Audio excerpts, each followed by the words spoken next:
Yesu anasema aje? Nimekuja nimeshuka kutoka mbinguni. Nimekuja hapa duniani. Kwa hivyo Yesu kushuka alishuka akiwa mzima. Akaja kaingia ndani ya mwili ya Mariamu, akatafuta mwili. Unaona? Kisha baada ya Yesu kufufuka, alifufuka akapanda ule mwili wake. Ile nguvu ilipandisha mwili. Ni Mungu mwenyewe. Yeye mwenyewe alifaa. Hebu subiri kidogo. Unanichanganya mchungaji. Unanichanganya kidogo. Sababu maandiko yanasema baada ya Yesu kidogo. Kama Yesu mwenyewe ndio alishuka. Akaja akatafuta mwili. Akaingia katika mwili wa mwanamke ambaye ni Mariamu. Alipoingia ndani ya mwili wa mwanamke. Yesu alipokuwa hapa, alikwambia nani mwenyewe pembeni. Baba yetu aliye jina lako. Kama ni nani? Mungu. Na wakati Yesu Bwana hapa duniani. Kwa hivyo kuna Mungu na nani? Na Yesu. Kwa hivyo Yesu sio nani? Yesu ni mwana wa Mungu. Kwa nini nikuulize? Takbir. Takbir. Mwana wako ni mtu kama mimi. Na mwana wa Mungu atakuwa lakini haikuwa kama mimi. Nasema lakini ni mwana. Ni mtu, ni mwanadamu. Ni mtu. Ni mtu. Na mwana wa Mungu huko sasa. Mwana wa Mungu atakuwa nani? Mungu sasa. Mungu ataenda kuja kwa mwana. Mungu anaupa ama anazaa? Tusome kitabu kiko hapa. Wewe uniambie. Uniambie ni nani huyo alizaliwa nyakati zile? Haya. Ni Mithali nani? Kitabu cha Suleimani. Si Suleimani mnasemaga ni nabii nyinyi Waislamu? Suleimani tunamwamini sana mimi. Ni nabii. Nabii wewe. Aliandika kitabu cha Mithali. Sasa tutajua ni nani alikuwa wakati. Mithali nane. Mithali nane. Aya 20. Andiko linasema hapa. Bwana alikuwa nami katika mwanzo wa njia zangu. Kabla ya matendo yake ya kale. Nalitukuka tokea milele tangu awali. Kabla haijawako dunia, wakati zisipokuwa mbilili nalizaliwa. Wakati zisipokuwa chemichemi zilizojaa maji, kabla milima haijawekwa imara, kabla vilima nalizaliwa. Alipokuwa hajayumba dunia wala makondo, wala chanzo cha maji ya dunia. Alipozibikiza mbingu nalikuwa. Alipopiga duara katika uso wa bahari, alipofanya imara mawingu yaliyo juu, chemichemi za bahari zikapata nguvu. Alipoipa bahari mpaka wake, kwamba maji yake ya siasi amu yake, alipoiagiza misingi ya nchi, ndipo nilipokuwa pamoja naye kama stadi wa kazi. Sasa huyu alipokuwa na Mungu ni nani? Huyu alikuwa na Mungu kabla ya dunia kila kitu ni nani? Na huyu alikuwa Yesu. Alikuwa ametoka wapi? Yesu. Hata mimi na wewe kabla hii dunia haijaumba tulikuwako wapi? Zaburi. Wewe ulikuwa wapi? Ulikuwa Zaburi. Yeye anasema alikuwa stadi wa kazi. Na mimi nikuonyeshe. Na mimi nakuonyesha. Anasema hapa. Ngoja.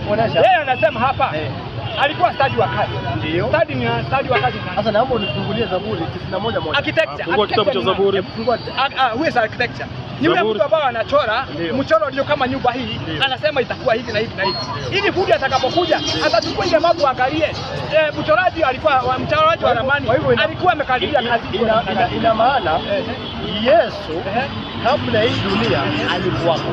Na baba mimi na wewe kabla hii dunia tulikuwa ama hatukuwa. Sasa ulikuwa wapi? Ungekuwa unajua. Ulikuwa wapi? Fungua Zaburi 91. 91. Kitabu cha Zaburi. Usikie mimi na wewe tulikuwa sio Yesu peke yake. Na wewe na kama ulikuwa unafanya kazi sasa tusome tusikie.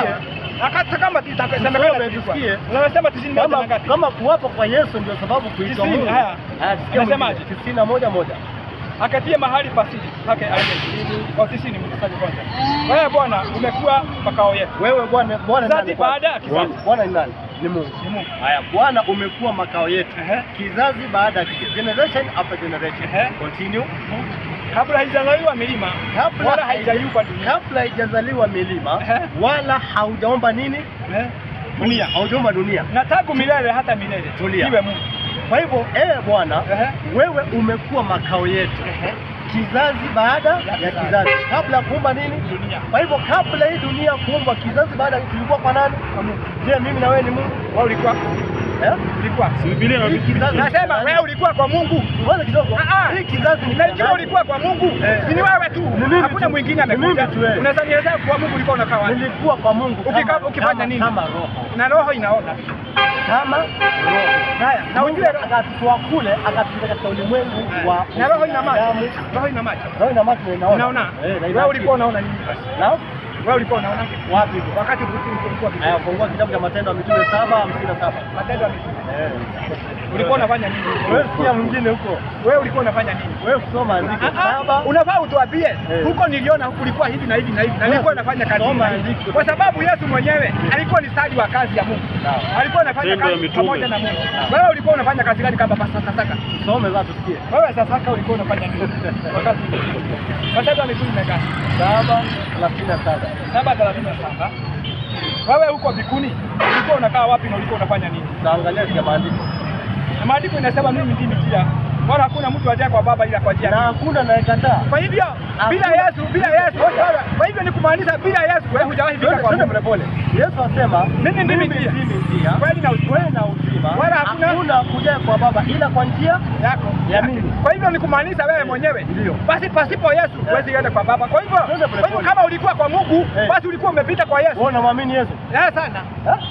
Do you believe in Jesus? Yeah, Hakuna Mkristo anaamini Yesu. Namwamini Yesu. Bila kuamini. Na sasa nitamuona